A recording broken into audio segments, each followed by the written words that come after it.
Hello lovely people, welcome to my Dewithon TBR video. Doobie doobie doobie doobie doobie doobie doobie doobie doobie doo. Doobie doobie doobie doobie doobie doobie doobie doobie Sophie vlogs.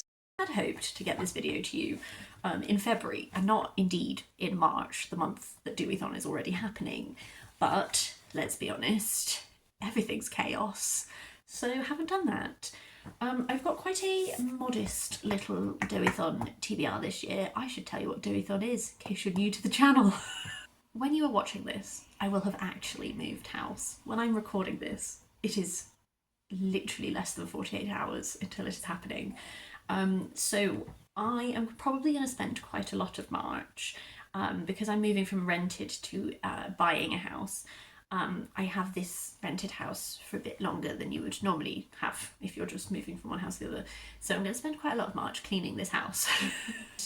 There will also be quite a lot of back and forth trips. So I'm anticipating my brain still being quite frazzled in March. So I've given myself but 5 books to read, and then anything else that we fit into the month, I'm just going bonus extras. So Dewithon is a readathon that happens every March that is organised by a lovely lady with a blog whose name I always forget, but I will link her down below. It's all about reading books that are to do with Wales. Dewithon St David is the patron saint of Wales. Lovely lad. And we, every March, just read some books that are tangentially related to Wales. It could be a Welsh author. It could be drawing on something to do with Wales, like mythology. It could just be that Wales is the setting. It could just be something even less related. The joy is you get to read some great books by some lovely people. I take part every year. I tend to revisit similar things every year, and I've lent on that quite heavily for this year's TBR. So let's just chat about it. The 2 authors who I always read every Dewithon are Jasper Fforde and Sarah Waters. Jasper Fforde, first among sequels. This is my next stop in reading the Thursday Next book series. The first of the books in this series is called The Heir Affair, and we are following Thursday Next, who is a literary detective who has the ability to read herself into books. And without spoiling anything to do with the plot of the first book, it's heavily influenced by Jane Eyre and shenanigans ensue. It's delightful. Jasper Fforde's books are always the most fun romp, but also if you're reading this from a Dewithon perspective, there's usually like little bits and bobs to do with Wales in his books because he does live in Wales, and I always really enjoy them. By this point, Literary Detective Thursday Next has she's gone into some further places. Things have happened, I won't spoil them, but the general setting is distinctly more complex. There are a lot more players. Some of them are big corporations, some of them are very small individuals. And what I'm really intrigued about for this next instalment, just to read you a few sentences from the blurb: can Thursday stop Pride and Prejudice being turned into a vote-em-off reality book?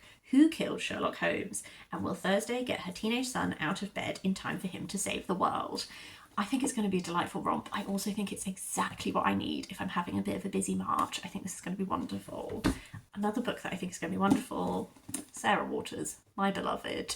I've only got a few Sarah Waters left. I think it's this and Affinity, and then I'm going to need that gal to publish something else in time for Dewithon 2028. The Night Watch is set in London during the Blitz. I have recently in February read a book that is a historical fiction set in London during the Blitz, so I'm quite excited to, I feel in the headspace for it already, so I might kick off the month with this one, we shall see. But this is following 4 Londoners, and it moves back through the 1940s, through air raids, blacked out streets, illicit liaisons and sexual adventure, to end with its beginning in 1941. I think that Sarah Waters, such a wonderful way of writing. I really love, I feel like she creates place so well. I feel like she really immerses me in like atmosphere so well. Every March it is a treat to read her, and it is also, I think, only doing one a year is really helping me like savour the one that I do. So I'm really, really excited to read this one. I have a very iconic Welsh writer next. This is on loan from my fiance. It's one of his favourite poetry collections. This is Dafydd ap Gwilym, Poems. Dafydd ap Gwilym is a very famous Welsh poet who was writing in the medieval era.